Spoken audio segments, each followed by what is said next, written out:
May nag-comment dito sa post ko, sabi niya, pero parang nagugulan ako sa LinkedIn. Pag nag-search ako, ang lumalabas, 3 tao lang. So ngayon tuturuan ko kayo kung paano ako nagpo-prospecting sa LinkedIn. Dito sa LinkedIn, pupunta lang kayo dito sa My Network and scroll mo nyo dito sa pababa. So kung ang target clients mo is mga service providers or CEO, i-click mo lang sila.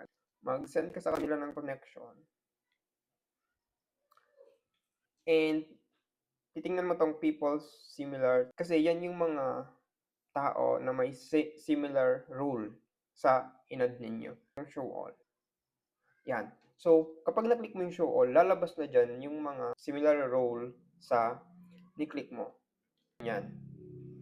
Hindi kailangan na sobrang complicated ng message mo sa kanila, okay? Try to visit their profile and pag-aralan mo kung anong ginagawa nila and mag-send ka ng connection na very genuine, alright? Kasi sobrang nagsisend ng messages ngayon na AI na nandun na lahat, ang daming explanation and all in all. Kung hindi naman kailangan ng tao yung service mo, so magiging off. So kailangan mo lang magkaroon ng simpleng opening para magkaroon ng connections. Kasi sa LinkedIn, kailangan mo mag-build ng connection, mag-build ng relationship.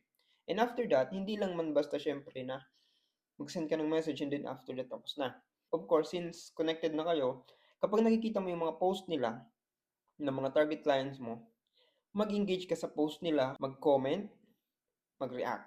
So, maging consistent ka lang. So, hindi siya maging madali, pero magiging worth it siya kasi kapag kailangan ka ng tao, sobrang bilis na lang. So, yun yung isa sa mga diskarte ko sa LinkedIn kung paano ako nakakuha ng client na hindi na madalas kailangan ng interview. So, diretso na. Tinatanong ko na sila kung anong kailangan nila, ganito, ganyan, send na ng file, ganito, ganyan. So, trabaho na agad, contract.